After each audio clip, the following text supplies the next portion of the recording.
UP बहुत वड्डी state है एंड यूपी ਦੇ ਜਿਹੜੇ ਲੋਕ ਨੇ ਕਿਉਂਕਿ ਉਹ ਪਹਿਲਾਂ ਹੀ ਬੜੇ ਪੀੜਤ ਨੇ, ਉਹਨਾਂ ਕੋਲ ਮਿਨੀਮਮ ਸਪੋਰਟ ਪ੍ਰਾਈਸ ਵੀ ਨਹੀਂ ਹੈਗਾ ਤੇ ਗੰਨੇ ਦੀ ਜਿਹੜੀ ਹਾਲਤ ਹੈ ਬਹੁਤ ਬੁਰੀ ਹੈ। ਗੰਨੇ ਦੀ ਜਿਹੜੇ ਪੇਮੈਂਟਸ ਆ ਉਹ ਸਾਲ ਤੋਂ ਵੱਧ ਸਮਾਂ ਲੰਘ ਜਾਂਦਾ, ਉਹ ਵੀ ਨਹੀਂ ਮਿਲਦੀਆਂ। ਤੇ ਇਸ ਸਾਲ ਮੈਂ ਇਹ ਵੀ ਸੁਣਿਆ ਕਿ ਸ਼ਾਇਦ ਗੰਨੇ ਦੀਆਂ ਜਿਹੜੀਆਂ ਪਰਚੀਆਂ ਆ ਉਹਦੇ ਤੇ ਕੋਈ ਵੀ ਪ੍ਰਾਈਸ ਟੈਗ ਨਹੀਂ ਹੈਗਾ। ਇਹੋ ਜਿਹੀ ਹਾਲਤ ਦੇ ਵਿੱਚ ਜੇ ਕਿਸਾਨ ਅੰਦੋਲਨ ਨਾ ਕਰੇ ਤੇ ਕੀ ਕਰੇ? पर जो किसान सड़कों पर आया, शांतमई अंदोलन किया, कल वाला जो ईवेंट है उत्ते आप चर्चा करांगे। अंदोलन बारे आप सारिਆਂ ਨੂੰ पता है। तुहाडे नाल मैं मिलाउण जा रहा श्रीमान अजीत राठी जी, जोड़े किसान नेता ने, उत्तर प्रदेश तो आउंदे आ। सर मेरा आपसे यही क्वेश्चन है कि ये पीसफुल था प्रोटेस्ट पूरा, तो फार्मर खैर पता नहीं कैसे डिसीज़न हुआ कि उस परेड में शामिल होना चाहते थे, लेकिन कल जो हालात थे, जैसे उसके रूट्स चेंज हुए, तो क्या ये साजिश थी कि लोगों को लाल किले तक भेजा जाए? देखो, किसान चाहता था कि परेड में शामिल हो, लेकिन हो ही नहीं पाया। किसान परेड नहीं पाया ना। किसान देखो, उधर से जो किसान हमारे सिंधु बॉर्डर से और उधर बॉर्डर है, वे तब तक नहीं पहुँचे वहाँ। जी बिल्कुल नहीं पहुँचे ना, हम लोग इधर से तब तक नहीं पहुँचे जी। तो कहीं ना कहीं, और ये देखा है जो फोटो में और जो वीडियोस हैं उनमें, कि जब वो झंडा लगा रहे थे, पुलिस मूक दर्शन बनी खड़ी रही थी। क्या वजह है इसकी? आप कह रहे कि भाई ये इतनी बड़ी घटना होगी तो वहाँ तमाम पुलिस अफसर मौजूद थे, तो मतलब कैसे इतनी बड़ी घटना होगी, कैसे संभव हो गया? तो कहीं ना कहीं जो इसमें जो है घटना को अंजाम दिया जिन लोगों ने, वो बीजेपी के कार्यकर्ता थे। तो कहीं ना कहीं सारे इस घटनाक्रम में सरकार और उन लोगों का मिली भगत से ये घटना को अंजाम दिया गया है, क्योंकि सरकार इस किसान आंदोलन को तोड़ना चाहती है, इसको जो है कमज़ोर करना चाहती है। बहुत सारा नुकसान हो गया, कल कुछ लोग शहीद भी हुए हैं और उनके घरों में अंधेरा छा गया। पहले भी बहुत सारे किसान लोग मारे जा चुके हैं, 100 से ऊपर गिनती पहुंच गई है। और शायद कुंभकर्ण भी ऐसी नींद ना सोता हो जैसी हमारी सरकार सो रही है, उस पर क्या कहना चाहेंगे?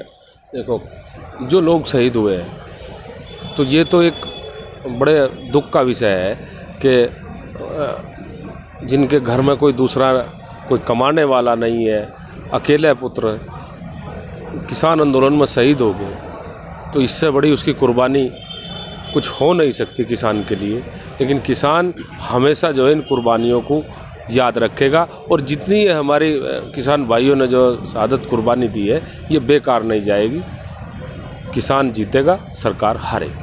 आज वीएम सिंह अपना डंडा डेरा लेके यहाँ से जाने का कूच करते हैं, तो मैं पहले एक दिन उनका इंटरव्यू किया था, तो ही वाज सेइंग कि मैं यूपी का बहुत बड़ा किसान नेता हूँ। ऐसे बड़े किसान नेता आंदोलन को बीच में छोड़ के चले जाने पे आप क्या कहेंगे? देखो, ये उनका है, उनका निर्णय है, पता नहीं किस सोच से किया, लेकिन ये किसान आंदोलन है और हम सब किसान आंदोलन में जो है आए हुए हैं, हम सब किसान हैं। और आज किसान को ये महसूस हो रहा कि सरकार ने जो ये कानून बना के किसान को जहर देने का काम कर दिया, तो किसान, हम सब लोग किसान के आज साथ खड़े हैं, और हमारी ये जिम्मेदारी भी है कि हम इस जो किसान की जो समस्याएं हैं उनके साथ, हम किसानों के साथ खड़े रहें। जैसे कि मैंने कल देखा है कि हमारे जो नौजवान हैं वो बहुत जल्दी भावना में आके वर्गला लिए जाते हैं। पूरे भारतवर्ष के जो नौजवान हैं उनके लिए आप क्या कहना चाहेंगे ताकि शांति बनी रहे, और इस आंदोलन की जो सबसे बड़ी प्राप्ति है वो भाईचारा है? पूरे भारतवर्ष का भाईचारा, चाहे वो पंजाब हरियाणा का हो, पंजाब यूपी का हो, एमपी का हो, सभी किसान ने पहली बार महसूस किया कि हम भाई भाई हैं। वो भाईचारा हमारा ना खराब हो, उस पर क्या कहना चाहें? ये सरकार की नीयत थी कि इस भाईचारे को तोड़ना चाहती है सरकार। देखो, अब से पहले भी जितने ऐसे मामले हो, कोई हिंदू मुस्लिम का, कहीं दूसरा जो है ये, क्योंकि सरकार उसी तरफ जो है, अब कहते किसान आया इनके एजेंडे में, मतलब परीक्षा में, तो अब किसान ने अपनी ताकत यहाँ इनको दिखा दी जो है। और ये चाह रहे कि किसी तरह जो भाईचारा हमारा किसान भाइयों का हुआ है, चाहे वो पंजाब, हरियाणा, उत्तर प्रदेश, राजस्थान, वो इस भाईचारे को तोड़ना चाहती है, लेकिन इसे टूटने नहीं देंगे। हम सब भाईचारा हमारा किसान भाइयों का कायम रहेगा। नहीं, मैंने नौजवानों के लिए बोला था, नौजवानों को भी मैं संदेश देना चाहता हूँ कि ये आज बहुत बड़ी हमारे लिए, किसान के लिए परीक्षा की घड़ी है, और इसमें हमें हर हाल में अपना भाईचारा और शांतिपूर्वक तरीके से इस प्रोटेस्ट को, आंदोलन को हम आगे बढ़ाएंगे। जी, मेरा ये क्वेश्चन है, आप इससे वाकिफ़ हो जाना हो, मैं नहीं जानता, कि जो जिसकी मांग यूपी, उत्तर प्रदेश के किसान कर रहे हैं, एमएसपी, उसने पंजाब और हरियाणा को तो खुदकुशियों की फसल दी है, खुशहाली उससे भी नहीं आई।